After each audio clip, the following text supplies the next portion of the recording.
ఓం శ్రీ మహాగణాధిపతయే నమః. ఓం శివాయ గురవే నమః.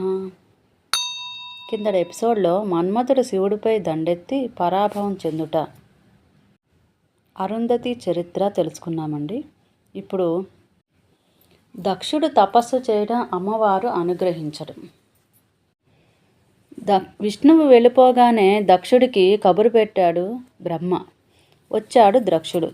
జగజ్జన్ని అయిన మహామాయను గురించి తప్పించు, నీ కుమార్తెగా అవతరించమని అర్థించు అని ఆజ్ఞాపించాడు బ్రహ్మ. తక్షణమే పాలకడలి ఉత్తర తీరాన్ని చేరి మహామాయకై తప్పించసాగాడు దక్షుడు. ఇక్కడ బ్రహ్మ తపస్సు మొదలుపెట్టాడు. ఆపద్బాంధవి ఆ తల్లి, పైగా అమ్మ మనసు కదా ఆమెది. తల్లి అనుకోవడం ఆలస్యం, ఏం నాయనా అంటూ వచ్చేస్తుంది. అటువంటి బ్రహ్మ అంతటి వాడు వాసిపేటేసుకొని తపస్సుకు కూర్చుంటే రాదా? మరి రానే వచ్చింది. ఎప్పుడూ లేనిది ఇలా నా కోసం తపస్సు చేస్తున్నావేమిటి? ఏం కావాలి నీకు అని అడిగింది. తల్లి ముందు దాపరికాలు ఏముంటాయి కనుక అన్నీ చెప్పేశాడు. ఎటొచ్చి శివుడిని కామకుండా చెయ్యాలి అని చెప్పకుండా శివుడికి కళ్యాణం జరగాలి కదా అన్నాడు. అంతే. అంతటి అమ్మవారు ఆలోచనలో పడింది. రుద్రుణ్ణి చలింపచేయడం అంటే సామాన్యమైన విషయం కాదు కదా. ఆలోచించగా ఆవిడకి కూడా ఇదంతా శివ సంకల్పంగానే తోచింది. అందువల్ల సరేలే ప్రయత్నిస్తాను అని అదృశ్యమైపోయింది. అక్కడి నుండి సరాసరి దక్షుడికి సాక్షాత్కరించింది. ఏం కావాలో కోరుకోమంది. దక్షుడు ఆమెకు ప్రదక్షిణ నమస్కారాలు ఆచరించి, అమ్మ, నా కూతురువై దాక్షాయినిగాను, రుద్రపత్నివై రుద్రానిగాను నన్ను అనుగ్రహించాలి, అదే నా కోరిక అన్నాడు. ఆలవోకగా నవ్వుకుంది అమ్మవారు. అస్తు అని అంతర్ధానం అయిపోయింది. అమ్మవారు వరం ఇస్తే ఈ ఆలస్యం ఏముంటుంది? తపోదీక్ష నుండి ఇంటికి తరలివచ్చి అశీక్ని నామ్ని అయిన వీరిణి అనే భార్యతో విహరించాడు దక్షుడు. ఆమె నెల తప్పింది. ఒకానొక సుముహూర్తంలో ఆ వీరిని గర్భాన జగన్మాత అయిన మహామాయ ఆవిర్భవించింది. లోకాలు ఆనందించాయి. బ్రహ్మ విష్ణాదులు అంతా వచ్చారు. బారులు తీరి నిలబడ్డారు. శృతి శిఖరాలు సైతం అందుకోలేని ఆ మహామాయ పాదాలను స్పృశించారు. పుట్టినందుకు ఫలితం దక్కింది అని అందరూ అనుకుంటుంటే తన పట్టుదల నెరవేరిందని బ్రహ్మ ఆనందించాడు. మరో ముహూర్తాన సత్యస్వరూపిణి అయిన ఆ సతీదేవి యొక్క బాలిక రూపానికి ఉమా అని నామకరణం చేశాడు దక్షుడు. లోక వ్యవహారార్థం విష్ణాదులందరూ వెళ్ళి దీవించారు. ఉమా ఎదుగుతోంది. పసినాటి నుండి పశుపతి లీలల్ని వింటూ మననం చేసుకుంటూ క్రీడిస్తూ పెరిగింది. యుక్త వయస్సు అయింది. బ్రహ్మదేవుడు వెళ్ళి ఆమె సందర్శనం చేసుకున్నాడు. అవతార కారణం గుర్తు చేసి వెళ్ళిపోయాడు. ఆనాటి నుండి ఆమె మరింత దృఢంగా శివపూజను ఆరంభించింది. సతీదేవి ఆచరించిన నందావ్రతము. ఆశ్వేజ మాసంలో నందాతిథి అయిన ప్రతి పదముయందు శంకరుణ్ణి భక్తితో అర్చించింది. గుడోదనం నివేదించింది. కార్తీక చతుర్దశి నాడు భక్ష్యాలను, పాయసాన్నాలను నివేదించి సేవించింది. మార్గశిర బహుళాష్టమి నాడు జవలను, నువ్వులతో కూడిన అన్నాన్ని నైవేద్యంగా సమర్పించి స్వామిని ఆరాధించింది. పుష్యశుక్ల సప్తమి నాడు అర్ధరాత్రి నిద్ర లేచి కూర్చుంది. ఆ మన్నాడి రాత్రివేళ పొలగం నివేదనగా ఇచ్చి పూజించింది. మాఘ పౌర్ణమి నాడు రాత్రంతా జాగారం చేసి 4 యామాల్లో బిల్వపత్రాలతో అర్పించింది. చైత్ర శుక్ల చతుర్దశి నాడు మోదుగు పువ్వులు దవనంతో ముక్కంటికి కొలువులిచ్చింది. వైశాఖ శుక్ల తదియ నాడు నువ్వులతో చేసిన పదార్థాలని, యవల అన్నాన్ని శివుడికి నైవేద్యం పెట్టింది. ఆ నెలంతా తాను మాత్రం పాలు మొదలైన గవ్వాలతో మాత్రమే గడిపింది. జ్యేష్ఠ పౌర్ణమి నాటి రాత్రి శివుణ్ణి బృహతీ పత్రాలతో పూజించి నూతన వస్త్రాలు సమర్పించింది. తాను మాత్రం నిరాహారంగా ఉండిపోయింది. ఆషాఢ శుక్ల చతుర్దశి నాడు శివపూజ చేసి నల్లబట్టలు సమర్పించింది. శ్రావణ శుక్ల అష్టమి, చతుర్దశి తిథులు రెండింటా కూడా శివార్చన చేసి యజ్ఞోపవీతాన్ని, క్రొత్త బట్టలని, దర్పలని సమర్పించుకుంది.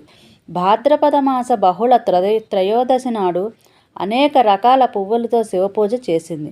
అరటిపళ్ళు, కొబ్బరికాయలు నివేదించి చతుర్దశి నాడు కేవలం మంచినీళ్ళు మాత్రమే ఆహారంగా స్వీకరిస్తూ సరిగ్గా ఆ సమయానికి పండిన ధాన్యాలను నివేదనగా సమర్పించి శివపంచాక్షరి మంత్రం స్మరిస్తూ సర్వవేళలా శివాయత్త చిత్తమై ఉండిపోయింది. ఆ విధంగా నందావ్రతాన్ని ఆచరించి శివాయత్త చిత్తమై నిశ్చల ధ్యానమగ్నమైన ఉమను చూచి దేవతలంతా ఆశ్చర్యపోయారు. ఆమె దీక్షకు ఆహాకారాలు చేశారు. తక్షణమే బ్రహ్మ విష్ణువులు తమ తమ పరివారాలన్నీ ఇతర అర్హజనాల్ని వెంటబెట్టుకుని కైలాసం చేరారు. రుద్రుణ్ణి స్తుతించారు. గృహస్థుడివి కమ్మని ప్రార్థించారు. ఎట్టకేలకు అంగీకరించాడు విఠలాక్షుడు. నిత్యం నేను ఆత్మధ్యానంలో ఉంటాను. నా ధ్యానానికి ఏనాడు ఆటంకం కలిగించకూడదు.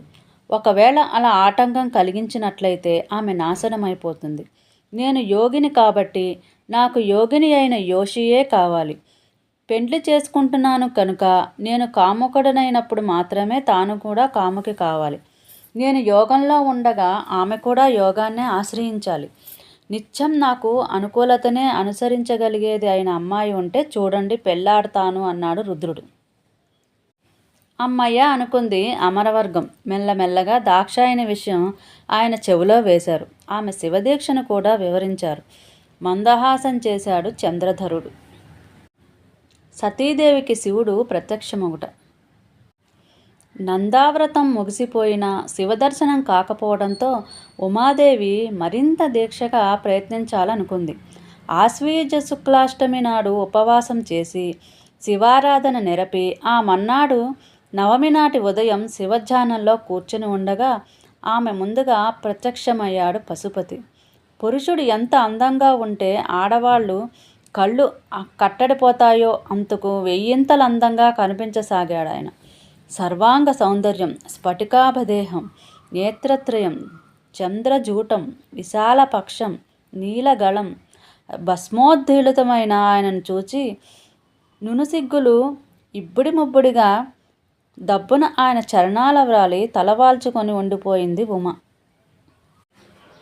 ఈవిడి గారి అందానికి ఆయన మరీ ఇదైపోయాడు. అయినా పురుషుడు పురుషోత్తముడు గనుక నిర్వికార ప్రదర్శనతో నీ భక్తికి మచ్చాను, ఏం కావాలో కోరుకో అన్నాడు. ఆమె మరీ ముగ్ధగదా. మీకేది అనుగ్రహించాలని తోస్తే అదే అనుగ్రహించండి అన్నది. ఆవిడ చేతే అడిగించుకుందామంటే కుదరలేదు పాపం. అయినా అదో తరహా బెట్టునే ప్రదర్శిస్తూ నా భార్యగా అనుగ్రహిస్తున్నాను అన్నాడు. మహదానందపడింది ఆ జగదానందకారిణి. మన పాణిగ్రహణం మాత్రం నా తండ్రి సమక్షాన యథావిధిగా జరగాలి అన్నది. సరే అన్నాడు శివుడు. అనంతరం ఉమ శివుడి వద్ద సెలవు తీసుకొని తల్లిదండ్రుల వద్దకు వెళ్ళిపోయింది. శివుడికి సతీ విరహం పుట్టింది. దాని మొదటి లక్షణంగా ఆయనకు తన కైలాసమే దూరం అనిపించింది. అందుకని హిమాలయాల్లోనే ఆగిపోయి ధ్యానంలో పడ్డాడు. ధ్యానం ముగిసింది. దక్షుడు దాక్షాయని రాలేదు.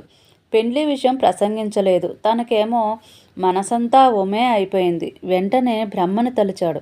తక్షణమే సరస్వతి సహితంగా వచ్చి రుద్రుని మ్రోల నిలిచాడు బ్రహ్మ. శివుడు తన పెళ్లి విషయం కదిపాడు. సిగ్గుపడుతూనే విరించి వినయం ప్రదర్శించాడు. లోపల ఆనందంతోనే ఈ వివాహం తప్పక జరుగుతుందని చెప్పి దక్షిణతో మాటలాడే నిమిత్తం వెళ్ళాడు బ్రహ్మ.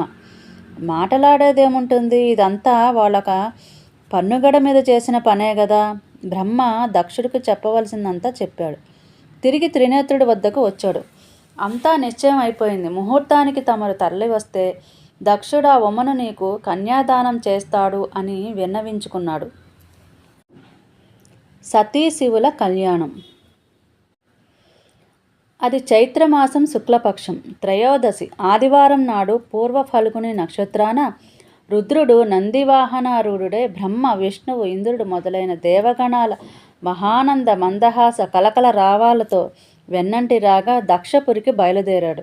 దక్షుడు వారికి ఎదురు సన్నాహాలు స్వాగత సత్కారాలు చేశాడు.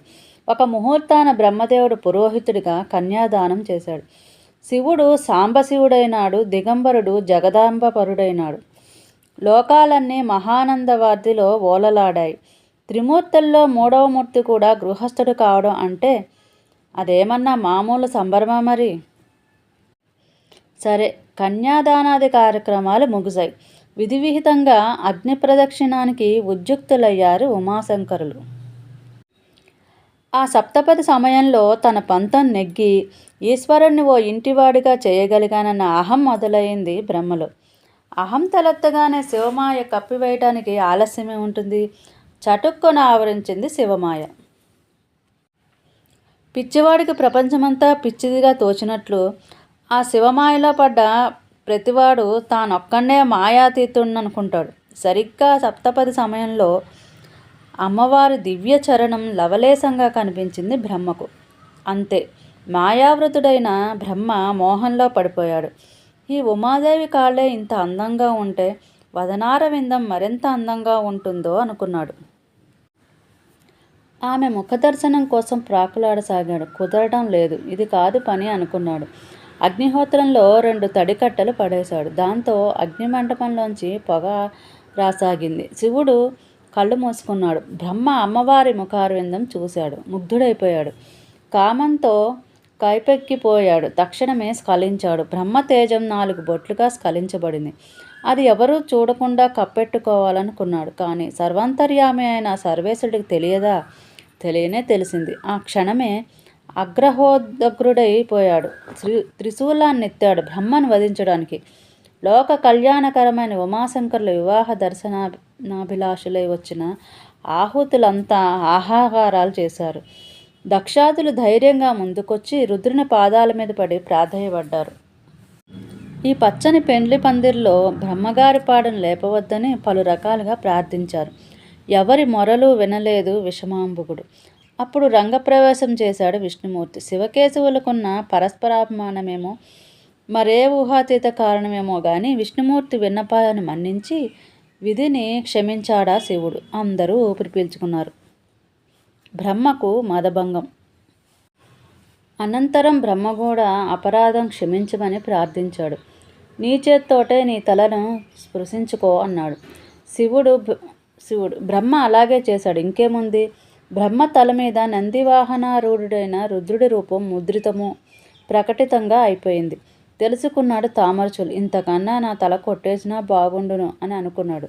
పైకి మాత్రం ఆ భావం కనబడనీయకుండా శతవిధాలా ప్రార్థించాడు. ఈశ్వరుణ్ణి చివరిగా శివుడిలా చెప్పాడు. నువ్వు ఈ రూపంతోనే తపస్సు చేయి.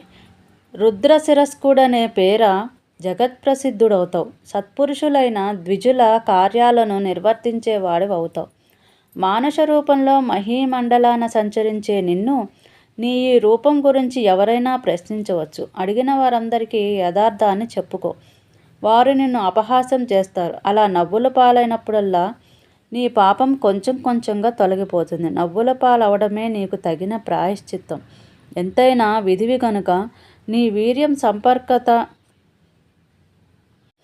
నుండి సంవర్తక ఆవర్తక పుష్కర ద్రోణములనే 4 ప్రళయ పర్జన్యాలుగా పరిణమించడం జరుగుతుంది. అవి ఆకాశంలోనే ఉంటాయి అన్నాడు శివుడు.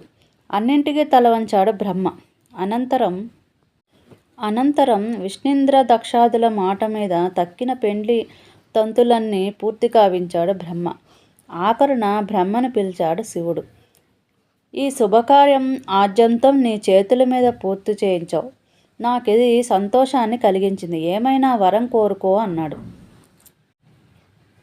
నీ ఈ పెండ్లి కొడుకు వేషంలో ఈ కళ్యాణ మండప ప్రాంతంలోనే వెలసి ఉండు.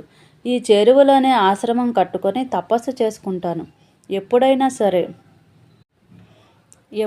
సరే చైత్ర శుక్ల త్రయోదశి పూర్వ ఫల్గుని నక్షత్రయుక్త భానువారం నాడు ఇక్కడ నిన్ను దర్శించిన వారు తక్షణమే పాప విముక్తులు కావాలి. వారి వ్యాధులు నశించాలి అని కోరాడు. అనుగ్రహించాడు ఆదిదేవుడు. అందరికీ ఆశ్చర్యమే. అంతకుముందే ఆ తామరచోలి తలను తరిగేస్తానని తామపానికి అడిగిందే తడువుగా వరం ఇచ్చేసిన ఆ అనుగ్రహానికి ఎక్కడా పంతనపు లేదు. జై భోలో శంకర్ జై అని నినదించాయి లోకాలు. అప్పగింతలు అవి అన్నీ ముగిసిన వెనక సాంబశివుడు నిజధామానికి తరలి వెళ్ళాడు. ఇది దాక్షాయణి కళ్యాణ గాథ. ఎప్పుడో స్వయంభువ మన్వంతరంలో జరిగిన ఘట్టమిది. మీ కోరిక మేరకు వినిపించాను. వివాహ సమయంలోనూ యజ్ఞ ప్రారంభంలోనూ శివార్చన చేసిన తర్వాతను ఈ కళ్యాణ కథను తలుచుకునే వారికి అన్ని శుభాలే జరుగుతాయి. కన్యలు విన్నట్లయితే అచిరకాలంలోనే వివాహితులై సౌభాగ్యవంతులై అలరారుతారు.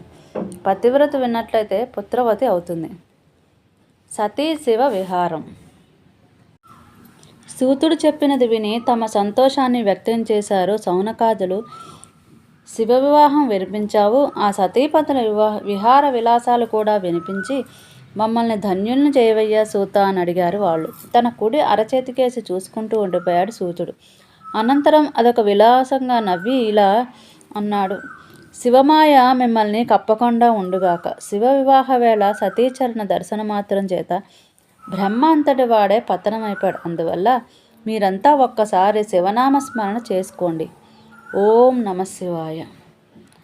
ఆ పరముడి కటాక్షం వల్ల చాలా టోకీగా నేను చెప్పబోయే మాటలు మీకు ఎటువంటి దుర్వికారాన్ని కలిగించకుండా ఉండుగాక అంటూ సతీశివుల సరస విహారాన్ని ఆశాంతం వర్ణించాడు సూతర్షి. బ్రహ్మానంద భరితులయ్యారు మహర్షులు. అప్పటిదాకా శృంగారవర్ణన చేయటం వల్ల కాబోలు లోకం తెలిసిన సూతుడు ఆ వెనువెంటనే దాక్షాయనికి వైరాగ్యం కలిగిందని, శివుణ్ణి భక్తి విషయమై ప్రశ్నించిందని చెప్పాడు. శివప్రాప్తమైన భక్తి పాఠాన్ని ఇలా వినిపించసాగాడు. ఇంతటితో ఈ ఎపిసోడ్ పూర్తయిందండి.